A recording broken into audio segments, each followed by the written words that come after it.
પરિષદની દૃષ્ટિએ અમારા જવાબ લેવાના હોય, જે અમારા પ્રમુખશ્રીએ કહેવાનું હતું એના માટે અમે તમને બોલાવ્યા હતા.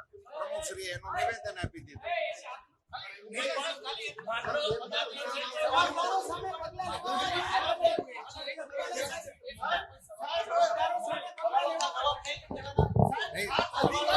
અમારા થોડાક સવાલોના જવાબો પણ આપ્યા.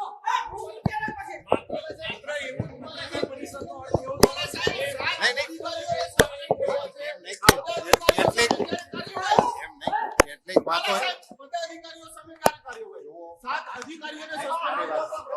તમે એક પછી એક પૂછા રાખો. તમે 1, 2 ને 3 સવાલોનો જવાબ આપો.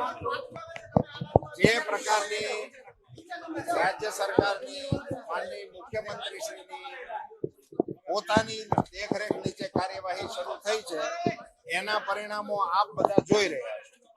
જે આપના મનમાં હશે અથવા તો આપણા સીટના તરફની જે કઈ ભલામણો આવશે એ તમામની સામે કાર્યવાહી થશે. એમને હજી કોઈની સામે આવશે ત્યારે થશે.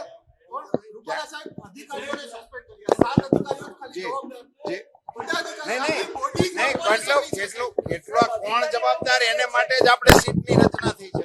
તો આપણે સીટના અહેવાલ સુધી રાહ જોઈએ. આટલું જ ખાલી કહેવાનું છે. કોઈને છોડવામાં નહીં આવે, આ વાત પણ નિશ્ચિત છે.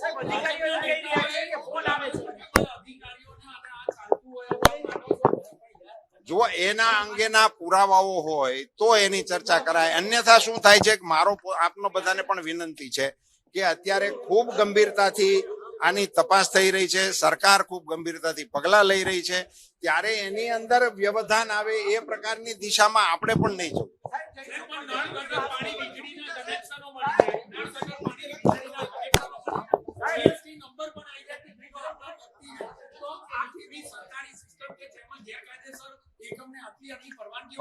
એને માટે જ સીટ છે ને પેલા, એમાં જ આવશે આ બધા મુદ્દાઓ. અને એવા એકમો સામે પણ એફઆઈઆર થઈ ગઈ. જેની આપણે જાણ નથી કરી. ધન્યવાદ.